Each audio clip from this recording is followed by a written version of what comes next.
আসসালামু আলাইকুম। কেমন আছেন সবাই? আশা করছি সবাই ভালো আছেন। আহ এখন আমরা শুরু করছি বেচ 2 এর ক্লাস 5 টা। আহ যারা পেজ থেকে অলরেডি জয়েন হয়ে যাচ্ছেন তারা একটু শেয়ার করে দিবেন এবং যারা গ্রুপে আছেন তাদের জন্য আমি লিংকটা একটু শেয়ার করছি।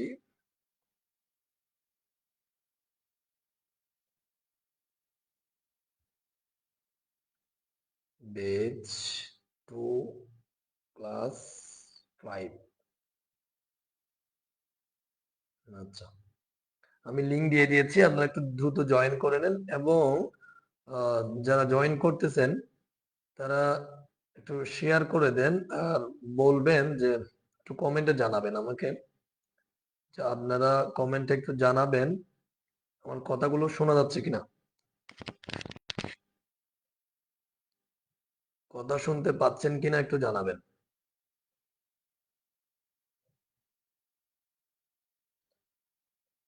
হুম,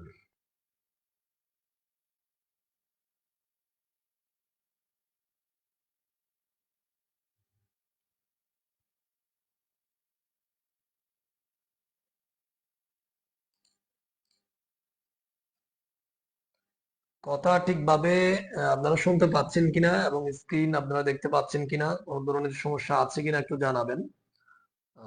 তাহলে আমরা ক্লাসটা শুরু করতে পারবো এবং যারা জয়েন করতেছেন একটু শেয়ার করবেন, শেয়ার করবেন যেন সবাই আসতে পারে।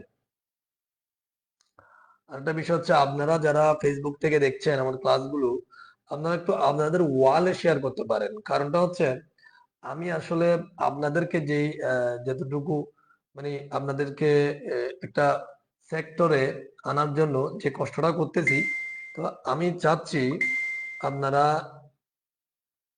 এই একই কষ্টটা মানে আপনাদেরকে করতেছি, আপনারা আরেকটু হেল্প করবেন আমাকে যেন আরো মানুষ এটাতে জয়েন হতে পারে। তো আমি চাচ্ছি আমার টার্গেটটা আপনাদেরকে তো মিটিং এ বলেছি, মিনিমাম 1 লক্ষ মানুষ এই ফাউন্ডেশন কোর্সটা ফ্রিতে করবে। তারা যেন বাংলাদেশের তরুণরা তারা যেন এই একটা ডিমান্ডেবল সেক্টরে যেন আসতে পারে এবং সারা বিশ্বে যেন এই সেক্টর নিয়ে কাজ করতে পারে। হুম। তো এই জন্য আপনারা যেটা করবেন, আপনারা ফেসবুকের বিভিন্ন গ্রুপ এবং ওয়ালে শেয়ার করবেন যেন সবাই মোটামুটি আপনি ছাড়াও আরো মানুষ যেন জয়েন করতে পারে। আচ্ছা, তাহলে যেটা হবে আমি গ্রুপে অলরেডি শেয়ার করেছি। হুম, ঠিক আছে। তো একটু যারা জয়েন করেছেন একটু বলেন যে কমেন্টে আমাকে একটু জানান সবকিছু ঠিক আছে কিনা। হ্যাঁ, একটু জানান যে ক্লিয়ার, বিশেষ করে সাউন্ডটা ক্লিয়ার আছে কিনা। আমার কিন্তু সাউন্ডটা সমস্যা হয়, বেশ কয়েকটা ক্লাসে প্রথম দিকে সমস্যা হয়েছিল। সাউন্ডটা বিশেষ করে ক্লিয়ার আছে কিনা একটু জানান। আর আপনারা দেখতে পাচ্ছেন কিনা।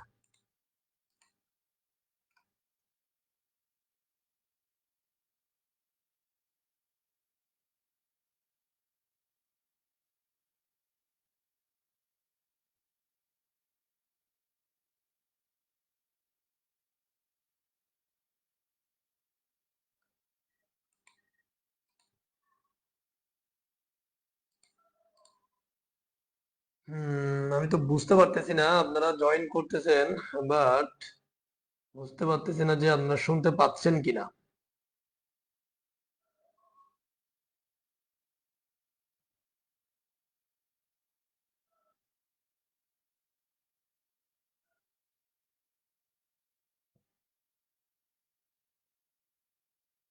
একজনে লিখেছে ইয়েস। ইয়েস বলতে কোনটা বুঝবো? হুম,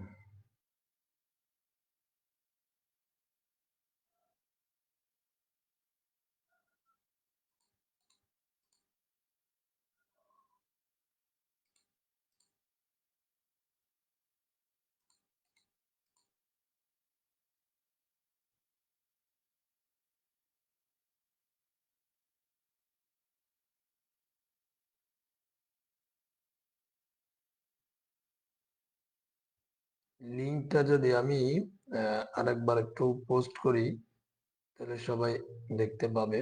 হুম,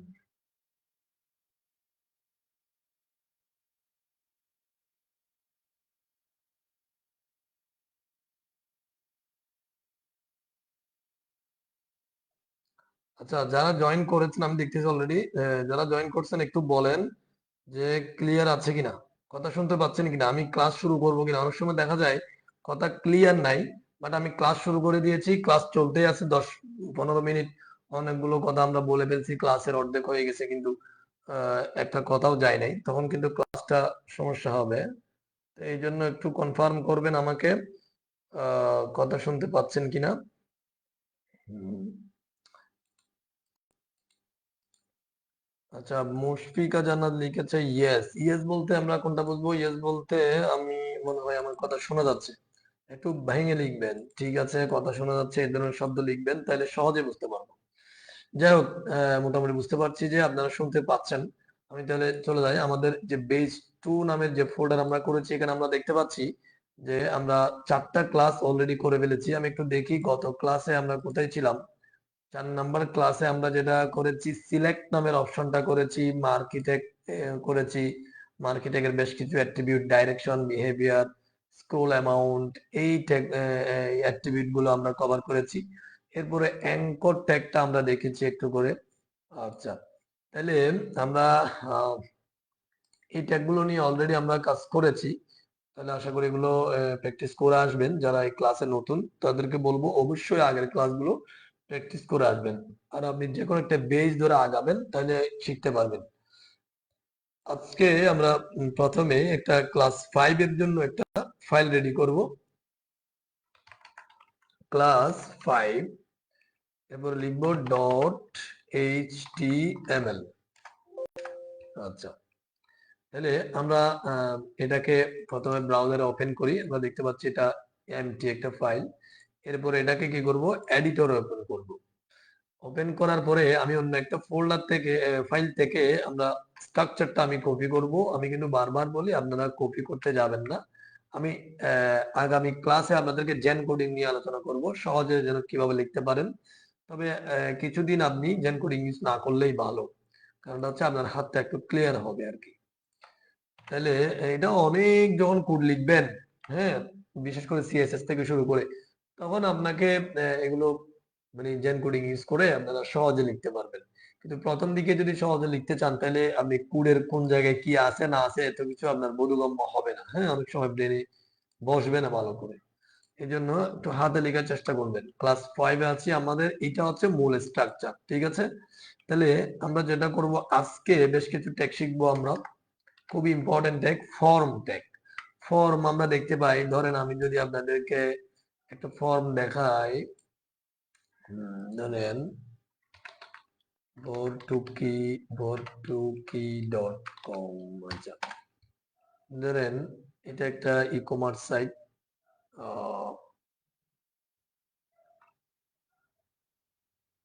এই সাইটটা আমি কাজ করছিলাম কিছুদিন, এরপরে এতটুকুতে আছে সাইটটা, আসলে সামনে আর আগানো হয়নি। এরপরে এটা যদি আমি ধরেন এটাতে যাই, সাপোজ ধরেন রেজিস্টারে যাই আমি, রেজিস্টারে যদি ক্লিক করেন দেখবেন যে এখানে এই যে ফর্ম আসছে রেজিস্ট্রেশন করার জন্য, আপনার ফর্ম আসছে। হ্যাঁ, আপনি যদি এখানে যান, ধরেন লগ ইন, লগ ইনে যদি ক্লিক করেন দেখবেন যে এখানে ফর্ম আসছে, ইমেল, ফোন নাম্বার দেওয়ার জন্য, পাসওয়ার্ড দেওয়ার জন্য। এই যে এই আপনাকে মানে কিছু ঘর দেয় লেখালেখির জন্য। হ্যাঁ, এই ডাটাগুলো ওয়েবসাইটে যায়, এই এগুলোকে বলা হয় ফর্ম। এভাবে একাধিক ফর্ম আছে, আপনি যে কোনো কিছুর জন্য এভাবে ফর্মে মানে লিখে কি করতে পারেন, ডাটাবেজে আপনার ডাটাগুলো পাঠাতে পারেন। অর্থাৎ ওয়েবসাইটে আপনার থেকে ডাটাগুলো নিবে, এই যে লেখালেখিগুলো, আপনার নাম, ঠিকানা, ফোন নাম্বার, পাসওয়ার্ড, এগুলো একটা ফর্মের মাধ্যমে নিবে। নেওয়ার পরে যেটা হবে, সেটা ডাটাগুলো স্টোর হবে। তাহলে আপনি তো মানে ওয়েবসাইটে এমনিতে চাইলে লিখতে পারবেন না, লিখার জায়গাটা করে দিতে হবে। যারা ডেভেলপার তারা আপনার জন্য এভাবে একটা জায়গা করে দিবে। হ্যাঁ, এই জায়গাটার মধ্যে আপনি লিখবেন, সেটা সাবমিট করার পরে সেটা ব্রাউজারের মানে এটা ওয়েবসাইটের ডাটাবেজে এটা কি হবে, স্টোর হবে। সেটা হতে পারে log in form, registration form, বা ইত্যাদি ফর্ম হতে পারে, আরো অনেক ধরনের। এই যে সার্চ করার জন্য, এটা সার্চ করার জন্য একটা বক্স আছে, এই জায়গায় আপনি চাইলে কিছু লিখতে পারেন, এটাও একটা ফর্মের অন্তর্ভুক্ত। অর্থাৎ আপনি বাহির থেকে কিছু একটা লিখতে গেলে হ্যাঁ, যেই জায়গাটা আপনাকে করে দেয় ডেভেলপার, সেই জায়গাটাই হচ্ছে একটা ফর্ম। ঠিক আছে, আশা করি বুঝতে পেরেছেন।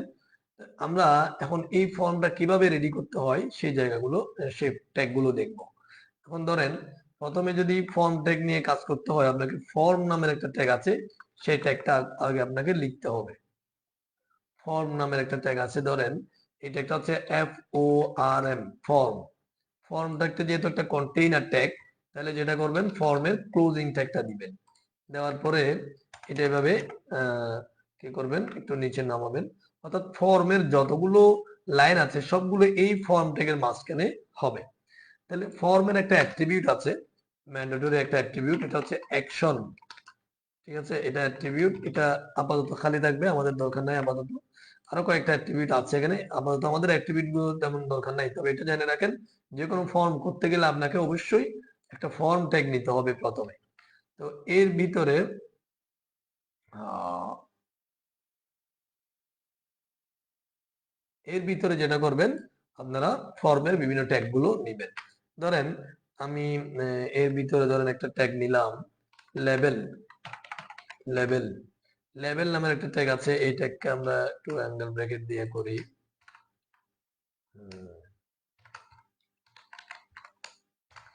এই লেভেলের মাঝখানে যখন আমি কিছু একটা লিখবো, ধরেন নেম, নেম লিখবো। এখন যদি আমি যদি এটা যদি ব্রাউজারে রিলোড দিই, কি দেখতে পাবেন আপনারা, নেম দেখতে পাবেন। দেখেন একটু বড় করি। এখন এর নিচে এটা ফর্মটা, এই এই ফর্মের ভিতরে একটা লেভেল ট্যাগ দিয়েছি। লেভেল মানে একটা জাস্ট হেডিং টাইপের কাজ। হ্যাঁ, এর নিচে ধরেন আমি একটা ট্যাগ লিখবো, সেটা হচ্ছে ইনপুট ট্যাগ। ইনপুট, এই ইনপুট ট্যাগটা একটা এমটি ট্যাগ। লেভেল ট্যাগটা দেখেন, লেভেল ট্যাগটা একটা হচ্ছে কন্টেইনার ট্যাগ, মাঝখানে কিন্তু লেখা যায়। বাট ইনপুট ট্যাগটা একটা এমটি ট্যাগ। আমরা অলরেডি এমটি ট্যাগ এবং কন্টেইনার ট্যাগ নিয়ে বেশ কয়েকটা আলোচনা করেছি আগের ক্লাসগুলোতে। এমটি ট্যাগ কোনটা, যেটা একটাই ট্যাগ হয়, এভাবে ক্লোজিং এবং ওপেনিং ট্যাগ হয় না। তাহলে একটা ট্যাগ হয় এবং এটা শেষের দিকে একটা স্ল্যাশ বসে। হ্যাঁ, এই একটা ট্যাগ হয় এবং এই ট্যাগগুলোর সাথে একাধিক অ্যাট্রিবিউট বসে। এই যেটা আপনার স্ল্যাশ আছে, এটার আগে করে আপনি একটা স্পেস দিবেন। দেওয়ার পরে এখানে একটা ম্যান্ডেটরি একটা কি আছে, আচ্ছা ইনপুট ট্যাগ এভাবে ধরেন, এভাবে আছে। আমরা একটা রিপ্লেস দিয়ে দেখি কোনো চেঞ্জ হবে। আচ্ছা, একটা ইনপুট ট্যাগ দেওয়ার সাথে সাথে কিন্তু একটা ইনপুট এভাবে নিয়ে নিয়েছে। এটা কিন্তু নর্মালি নিয়ে নিয়েছে। বাট ইনপুট ট্যাগটা শুধু এভাবে নিলেই হবে না, এটা টাইপ আছে কতগুলো। টাইপটা কিভাবে নিবে সেটা আমরা বলে দিতে হবে। এটা নর্মালি একটা নিয়েছে, কিছু ব্রাউজারে নেয়, অনেকগুলো ব্রাউজারে এটা নেয় না। তো যাই হোক, আমি এটা মাইক্রোসফট এই যে নিয়ে নিয়েছে। এখন যদি আমি এখানে টাইপ দিই, টাইপ নামের অ্যাট্রিবিউটটা একটা ম্যান্ডেটরি অ্যাট্রিবিউট, এটা লাগবে। টাইপের মধ্যে লিখতে হবে টেক্সট, টেক্সট। এই টেক্সট মানে কি, এই টেক্সট মানে হচ্ছে, অর্থাৎ এই যে ঘরটা আসবে সেই ঘরের মধ্যে লেখালেখি লিখতে পারবো আমরা, লেখা লিখতে পারবো, টেক্সট লিখতে পারবো। হ্যাঁ, এখন ধরেন আমি যদি এই ইনপুট ট্যাগের মধ্যে যদি লিখে দিই নাম্বার, ধরেন নাম্বার, এটা লিখে দিলাম। এই টাইপের মধ্যে ভ্যালু হিসেবে নাম্বার লিখে দিলাম। তখন কি হবে দেখেন, রিলোড দিলাম। এখন এখানে যে আমি লেখা লিখতে পারবো না। এখন কি হবে, এখানে কিন্তু লেখা লিখতে পারবো না। ইটা উঠছে, ইটা কিন্তু আমরা লগারিদম ব্যবহার করি, এই জন্য ই কিন্তু একটা মান আছে, অন্য কিছু উঠবে না এখানে। ঠিক আছে, তাহলে এখানে যদি আপনি কিন্তু নাম্বার দেন তখন কিন্তু এটা উঠবে। হ্যাঁ, লেখালেখি উঠবে না। কিন্তু টেক্সট যখন ছিল তখন কিন্তু কি, এটা টেক্সট লেখা উঠছিল। তার মানে আমরা বুঝতে পারতেছি যে এই ইনপুট ট্যাগের যে টাইপ নামের যে অ্যাট্রিবিউটটা আছে, অ্যাট্রিবিউট কি জিনিস সেটা যদি বুঝতে চান, তাহলে অবশ্যই আপনাকে আগের ক্লাসগুলো ভালো করে দেখে আসতে হবে। অ্যাট্রিবিউটের সিস্টেমটা কি, অ্যাট্রিবিউট, এই টাইপ নামের অ্যাট্রিবিউটের যে ভ্যালুটা আমরা নাম্বার দিয়েছি, এখানে অনেকগুলো ভ্যালু বসে। এই টাইপটা অনেক ধরনের হয়। তা আমরা আজকে জাস্ট দুই একটা টাইপ নিয়ে আলোচনা করব এবং আগামী ক্লাসে এই টাইপের মধ্যে কত ধরনের ভ্যালু বসতে পারে সেগুলো আমরা আলোচনা করব। আচ্ছা, তাহলে আমি অলরেডি দুইটা জিনিস দেখাইছি, একটা হচ্ছে কি টেক্সট। হ্যাঁ, আমরা এই লাইনে যদি কার্সর রেখে কন্ট্রোল ডি প্রেস করি তাহলে কি হবে, আরেকটা লাইন কপি হবে। হ্যাঁ, এখানে একটু নিচে যেমন যাই, এই লেভেলটা যদি আমরা এই জায়গায় দিই, কপি করে এখানে ধরেন দিলাম ইমেইল। ঠিক আছে, লেভেলের মাঝখানে লিখলাম। এখন যদি এখানে যদি আমি রিলোড দিই, তাহলে দেখতে পাবো এভাবে হয়ে গেছে। এটা ইমেলটা আসছে, এর ট্যাগ এভাবে ইনপুট ট্যাগটা আসছে, এটা এলোমেলো হয়ে গেছে। তো তো নিচে নামানোর জন্য, কারণ ব্রাউজার তো এটা বোঝে না, প্রথম দুইটা এটা লেভেলটা হচ্ছে নেমটা, এরপর এটা, তারপরে ইমেল, তারপর এটা, এইভাবে যদি এগুলো ইমেলটাকে যদি নিচে নামাতে যায় তাহলে কি করতে হবে, এই জায়গায় একটা বিআর ট্যাগ ক্রিয়েট করতে হবে।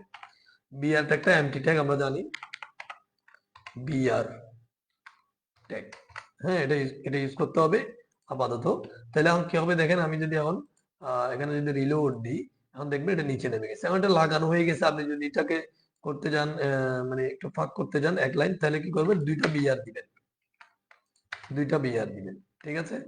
তাহলে কি হবে, এখন যদি রিলোড দিই, এখন কিন্তু একটা নিচে নেমে গেছে। হ্যাঁ, আসলে কাজগুলো আমরা এভাবে অত ইয়ালি করব না, এটা আমরা যেহেতু স্ট্রাকচার শিখতেছি এই জন্য আমরা কিন্তু মানে সিএসএস দিয়ে আরো অনেক সুন্দর করে কাজগুলো করব। যখন আমরা সামনের দিকে যাব তখন কিন্তু বুঝতে পারবেন। আচ্ছা, একজনে বলেছে writing not clear on screen, কেন? আমি তো অনেক জুম দিয়েছি, আশা করি ক্লিয়ার তো হবে। ওই যে ব্রাউজার যেটাতে ঢুকেছি সেটার রাইটিং গুলো, সেটার লেখাগুলো ক্লিয়ার নাও হতে পারে, ওটা দরকার নাই আমাদের, আমি তো জাস্ট দেখিয়েছি আপনাদেরকে। বাট আমরা যেখানে টাইপ করতেছি এগুলো আশা করি দেখার মতো, এগুলো অনেক জমে আছে। আহ এরপরেও একটু বলেন, যদি সমস্যা হয় তাহলে আমি আর একটু জুম করবো। তাহলে আমরা এই লেভেল ট্যাগের পরে এটা দুইটা বিআর দিয়েছি, এরপরে লেভেল, এটি ইনপুট। এখন এইটা টেক্সট, এখানে ধরেন আমি টাইপ দিব ইমেইল, ইমেইল, ইমেইলের কাজ কি? ইমেইল দিলে এটাও কিন্তু ঘরটা চেঞ্জ হবে না, রিলোড দিলাম ঘরটা চেঞ্জ হয় নাই, কারণটা হচ্ছে এখানে লেখালেখি লিখতে পারবেন, এখানে জাস্ট লেখালেখির মাধ্যমে ইমেইলের যে স্ট্রাকচার আছে ওটা দিতে হবে। হ্যাঁ, এখানে ইলিয়াস হোসাইন এটা লিখতে পারবেন আপনি, ঠিক আছে। ইলিয়াস হোসাইন যেহেতু এটা ইমেইল, তাহলে কি হবে, এভাবে ধরেন ইলিয়াস @gmail.com। আচ্ছা, এই যে স্ট্রাকচার আছে এখানে সেভ করে যাই, এই যে ইলিয়াস আগে এবং পরে gmail.com, মাঝখানে একটা কি হবে @, এই যে স্ট্রাকচার এটা হচ্ছে ইমেইলের স্ট্রাকচার। আপনি যদি এখানে টাইপ হিসেবে ইমেইল দেন তখন এই ইনপুট ট্যাগের মধ্যে, মানে এটার মধ্যে এই স্ট্রাকচারে লিখতে হবে। এই স্ট্রাকচার দ্বারা লিখলে সেটা কিন্তু ব্রাউজার অ্যালাউ করবে না। আর এখানে আপনি যে কোনো কিছু লিখতে পারবেন, ঠিক আছে। আহ, ঠিক আছে, যে কোনো কিছু লিখতে পারবেন। তাইলে এখন আমরা দুইটা ট্যাগ অলরেডি দেখেছি, এখন আরেকটু জিনিসটা, এই যে টাইপ জিনিসটা আরেকটু এখন সহজে আমরা বুঝবো। এখানে একটু স্পেস দিই আপনাদের জন্য, সহজে বোঝার জন্য এই জিনিসগুলো একটু স্পেসে রাখি। এখন আমি যদি এই জায়গা থেকে যদি এটা এতটুকুটা কপি করি, কপি করে ধরেন এখানে আরেকটা দিলাম। আচ্ছা, বিআর গুলো আমরা একটু এই জায়গায় দিব, নাহলে এগুলো আবার ওইটার সাথে লেগে যাবে। বিআর গুলোও দিব, প্রত্যেকটা দুইটা জিনিসের সাথে আমরা দুইটা বিআর দিব, যেন দুইটা লাইন ফাঁকা থাকে। এখানে দেখেন আমি লেভেলের মধ্যে দিলাম ধরেন পাসওয়ার্ড, পাসওয়ার্ড লিখলাম। তাহলে এখানে কি হবে, আমি যদি ব্রাউজারে যাই, এখন দেখেন এটা পাসওয়ার্ড নামে আসছে। হ্যাঁ, পাসওয়ার্ড, এটা একটা ঘর আসছে। এখন এখন যদি এখানে যদি লিখি, এটা কিন্তু লেখা যাচ্ছে, কারণ কি এটা টাইপটা আমরা চেঞ্জ করি না। এখানে যদি আমি যদি পাসওয়ার্ড লিখে দিই, দেখেন এই টাইপের ঘরে যখন পাসওয়ার্ডটা লিখে দিয়েছি, মানে টাইপের ভ্যালু হিসেবে ইনপুট ট্যাগের মধ্যে, তখন যদি আমি সেভ করার পরে যদি ব্রাউজারে গিয়ে রিলোড দিই, এখন দেখেন এখানে যদি আমি লিখি সেটা কিন্তু পাসওয়ার্ডের মতো হয়ে গেছে। এটা আসলে আপনারা একটু ভালো করে এখন বুঝতে পারছেন যে টাইপের বিষয়টা কি। টাইপ মানে এই ইনপুট ট্যাগের সাথে টাইপ অ্যাট্রিবিউটটা ম্যান্ডেটরি অ্যাট্রিবিউট, এটা অবশ্যই লাগবে, এবং এটার ভ্যালু যখন আপনি চেঞ্জ করবেন তখন এদিকে আপনার থেকে ব্রাউজারে আপনার থেকে ডাটাটা নেওয়ার মধ্যে ভিন্নতাটা আপনি বুঝতে পারবেন। আপনি কিন্তু নাম্বার, এখানে যদি আমি নাম্বার লিখে দেই তাহলে কিন্তু আপনি এখানে লেখা আপনি ইনপুট দিতে পারবেন না। যদি পাসওয়ার্ড লিখে দেয় সেটা এইভাবে আপনার শো করবে। এই যে সিস্টেম, এটা হচ্ছে টাইপের মাধ্যমে হয়। এখানে অনেকগুলো মানে ভ্যালু আছে, আমরা দুই একটা ভ্যালু নিয়ে আজকে কথা বলবো। ধরেন আমি আরেকটা ভ্যালু নিয়ে যদি কথা বলি, মোবাইল নাম্বার যদি আপনার থেকে নেয়, তাহলে এটা কপি করলাম। কপি করার পরে কি করব, এখানে পেস্ট করে আমি এই যে বিআরটা একটু আবার কপি করে দিই, নাহলে এটা লেগে যাবে। তাহলে এখানে ধরেন আমি লিখলাম মোবাইল নাম্বার, মোবাইল। আচ্ছা, তাহলে মোবাইলে এখন যদি আমি যদি এখানে রিলোড দিই, তাহলে দেখতে পাবো মোবাইলের জন্য আলাদা করে একটা ঘর নিচে আসছে। এখন এখানে তো আমরা পাসওয়ার্ড হয়ে গেছে, কেন? এই যে আমাদের এটা কিন্তু চেঞ্জ করে নেই। এখানে যদি আমি তাহলে লিখে দিই ধরেন নাম্বার, এখানে যদি নাম্বার টাইপটা করে দিই আমি, তাহলে এখন কি হবে দেখেন, ব্রাউজারকে যখন রিলোড দিবেন আপনি এই মোবাইলের ঘরে আপনি কিন্তু আর লেখালেখি করতে পারবেন না। তখন কিন্তু আপনাকে নাম্বারটাই লিখতে হবে, মানে নাম্বার লিখতে হবে 018 এভাবে লিখতে হবে, ঠিক আছে? তার মানে বুঝতে পারছেন, আপনার থেকে ইনপুট নেওয়ার যেই যে সিস্টেম, আপনার থেকে যে ইনপুট নেওয়ার যে সিস্টেম, এই সিস্টেমটা মানে বাধ্য করে দেওয়া। আপনি নাম্বার দিয়ে দিলে আপনি সেখানে কি করতে পারবেন না, লেখালেখি করতে পারবেন না। পাসওয়ার্ড দিলে সেখানে পাসওয়ার্ডের মতো শো করবে, আপনি এগুলো দেখতে পারবেন না। হ্যাঁ, তারপরে এখানে ইমেল দিলে ইমেলের স্ট্রাকচার আপনাকে ইনপুটটা দিতে হবে। টেক্সট দিলে সেটা যে কোনো ধরনের লেখালেখি করতে পারবেন। তো এই যে ইনপুট ট্যাগ, ফর্ম ট্যাগের মধ্যে এই ইনপুট ট্যাগ দিয়ে আমরা এভাবে একাধিক কি করতে পারি, বিভিন্ন ধরনের টাইপ চেঞ্জ করে করে বিভিন্ন ইনপুটের জন্য বিভিন্ন ধরনের ঘর আমরা দিয়ে দিতে পারি। এবার ধরেন আমি একটা বাটন দেখাবো, প্রত্যেকটা ফর্মের সাথে একটা দেখবেন নিচে একটা বাটন থাকে যেটাতে আমরা ক্লিক করি। হ্যাঁ, এই যে এখানে দেখেন স্টপ শেয়ারিং, এটা কিন্তু আমার লাইভটা শেয়ার হচ্ছে ফেসবুকে, এটাও একটা বাটন, এটা কিন্তু এভাবে তৈরি করছে। আমরা যদি এখন যদি এই বাটন একটা এখানে তৈরি করতে যাই, এই জায়গায় ব্রাউজার কোথায় আমাদের, এই জায়গায় যদি একটা বাটন তৈরি করতে যাই নিচে, তাহলে কি হবে দেখেন, এখানে এডিটরের মধ্যে আমরা একটা ট্যাগ নিতে হবে, সেটা হচ্ছে বাটন ট্যাগ। বাটন ট্যাগটা কিন্তু কন্টেইনার ট্যাগ। হ্যাঁ, তাহলে এটার শুরু এবং শেষ ট্যাগ আছে বাটন ট্যাগ। এখন শুধুমাত্র বাটন দিলে কি হবে দেখেন, রিলোড দিলাম, এই যে একটা বাটন আসলো, বাটন যে ক্লিকেবল বাটন, বাটন যেহেতু ক্লিকেবল, এটা ক্লিক করলে কিন্তু ব্রাউজারটা রিলোড দিচ্ছে। তাহলে এখন এটা এখানে আসছে, আমরা যদি এটাকে নিচে নামাতে যাই তাহলে কি করতে হবে, দুইটা বিআর নিলাম, 2 লাইন নিচে নেমে যাবে। হ্যাঁ, 2 লাইন নিচে নেমে যাবে, বিআর দিলে এই বাটনটা নিচে নেমে যাবে, গেল নিচে নামলো। এখন এখানে কোনো লেখা নাই, এই যে বাটনের মাঝখানে যদি লিখে দিই ক্লিক, ক্লিক লিখে দিলাম, এখন দেখেন রিলোড দিলাম, এই যে ক্লিকটা বাটনে চলে আসছে, ঠিক আছে, চলে আসছে, ক্লিক হচ্ছে এটাতে। হ্যাঁ, এই বাটন দিয়ে আমরা এভাবে কি করতে পারি, বাটন তৈরি করতে পারি। এখন বাটন আরো অনেকভাবে তৈরি করা যায়, আমি যদি বিয়ার গুলো একটু দিই নিচে নিচে যেন যাই, সেজন্য এভাবে দিলাম। এখন বাটন আবার দেখেন কিভাবে তৈরি করা যায়, বাটন ইনপুট ট্যাগের মাধ্যমেও বাটন তৈরি করা যায়। ইনপুট ট্যাগটা কিন্তু একটা এমটি ট্যাগ, ঠিক আছে? ইনপুট ট্যাগ আমরা জানি, ইনপুট ট্যাগটা এইভাবে হলো, স্ল্যাশের আগে গিয়ে আমি কি করব, টাইপটা চেঞ্জ করে দিব। টাইপ আমরা জানি অলরেডি, টাইপ এক এক দিয়ে মানে এক একটা টাইপের ভ্যালু যখন এক একটা দিব তখন কিন্তু আমরা এদিকে কিন্তু বিভিন্ন জিনিস চেঞ্জ দেখতে পাই। তো একইভাবে আমি যদি টাইপ যদি চেঞ্জ করে দিই, এখন টাইপের মধ্যে ধরেন আপনি কি দিবেন, টাইপের মধ্যে বাটন লিখে দিবেন। এখন দেখেন টাইপের মধ্যে যখন বাটন লিখে দিবেন, আমি যদি এখানে রিলোড দিই, এখন কিন্তু এটা বাটন আসছে, কিন্তু এখানে কি আসে নাই, কোনো লেখাটা আসে নাই। লেখাটা যদি আপনি লিখতে জানেন, ইনপুট ট্যাগের মধ্য দিয়ে যদি বাটন তৈরি করেন এভাবে, তখন যেটা আরেকটা অ্যাট্রিবিউট এখানে বসাতে হবে, সেই অ্যাট্রিবিউটটা কি, ভ্যালু। এটা হচ্ছে ভ্যালু, ভ্যালু নামের অ্যাট্রিবিউটটা পাশাপাশি একটা স্পেস দিয়ে আপনি ভ্যালু নামের অ্যাট্রিবিউটটা বসাতে পারেন। ভ্যালুতে যেটা লিখে দিবেন সেটা এখানে কি হবে, এই ব্রাউজ এই ক্লিকে এটা আসবে, এই বাটনে। তাহলে আমি ধরেন এখানে ক্লিকটা লিখে দিলাম, ক্লিক লিখে দিলাম ভ্যালুতে।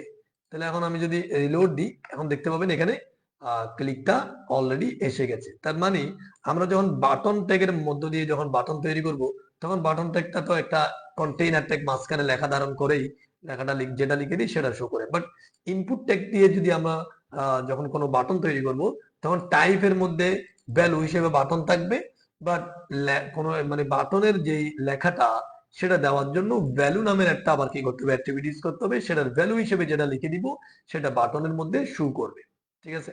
তাহলে আমরা আজকে কিন্তু ফর্ম ট্যাগের মধ্যে বেশ কয়েকটা ট্যাগ দেখেছি, ইনপুট ট্যাগ, হ্যাঁ, লেভেল দিয়ে তো আমরা জাস্ট নামটা লিখেছি।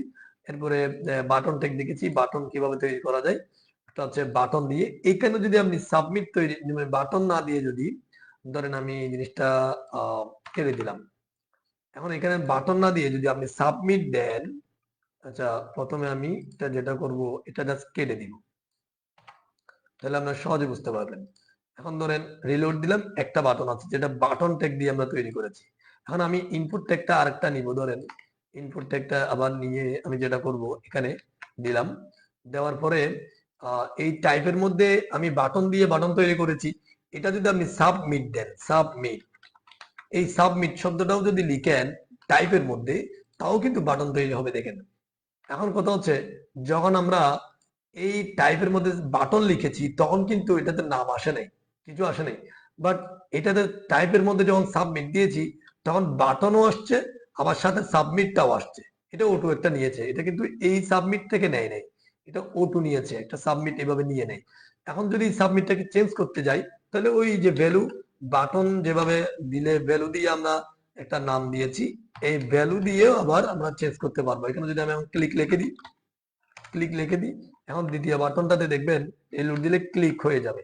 তার মানে কি বুঝতে পারলেন, এই যে সাবমিট দিলেও বাটন তৈরি হয় কিন্তু লেখা অটোমেটিক্যালি সাবমিট নিয়ে নেয়।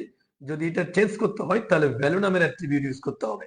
হ্যাঁ, এটা যে সাবমিট দিলে, আবার এখানে বাটন দিলেও লেখা, মানে বাটনের লেখাটা দেওয়ার জন্য আপনাকে ভ্যালু নামের অ্যাট্রিবিউটটা ইউজ করতেই হবে। কিন্তু বাটন নামের যে কন্টেইনার ট্যাগ আছে সেটা দিলে মাঝখানে যেটা লিখে দিবেন সেটা বাটনে শো করবে। তিনভাবে কিন্তু বাটনটা আমরা তৈরি করে দেখিয়েছি। তারপরে ইনপুটের আমি বেশ কয়েকটা জিনিস দেখিয়েছি। পাসওয়ার্ড, শুধু নাম্বার দিলে নাম্বার নিতে পারবো, পাসওয়ার্ড দিলে টাইপে পাসওয়ার্ড দিলে পাসওয়ার্ড হয়ে যাবে, ইমেল ট্যাগস এগুলো দেখিয়েছি। এখানে আরো বেশ কয়েকটা কি আছে, টাইপের ইনপুট ট্যাগের টাইপের ভ্যালু আরো অনেক ধরনের বসতে পারে। এগুলো আমরা আগামী ক্লাসে ইনশাল্লাহ কভার করব। আজকের ক্লাসটা এতটুকুই। এগুলো একটু প্র্যাকটিসের বিষয়, কিন্তু বারবার বলি এগুলো প্র্যাকটিসের বিষয়, অবশ্যই আপনাকে প্র্যাকটিস করতে হবে। প্র্যাকটিস না করলে কিন্তু আপনি আগায় যেতে পারবেন না। তো সবাইকে ধন্যবাদ সাথে থাকার জন্য। আপনারা 1 থেকে 5 পর্যন্ত একটু বারবার করে প্র্যাকটিস করবেন। অনেক সময় দেখা যায় আপনি ক্লাস 5 আছেন, 5টা প্র্যাকটিস করে বসে আছেন না, বিষয়টা এমন না। আপনি ক্লাসগুলো একটু রিভিউ দিবেন, তাহলে আপনার জ্ঞানটা আরো একটু বাড়বে।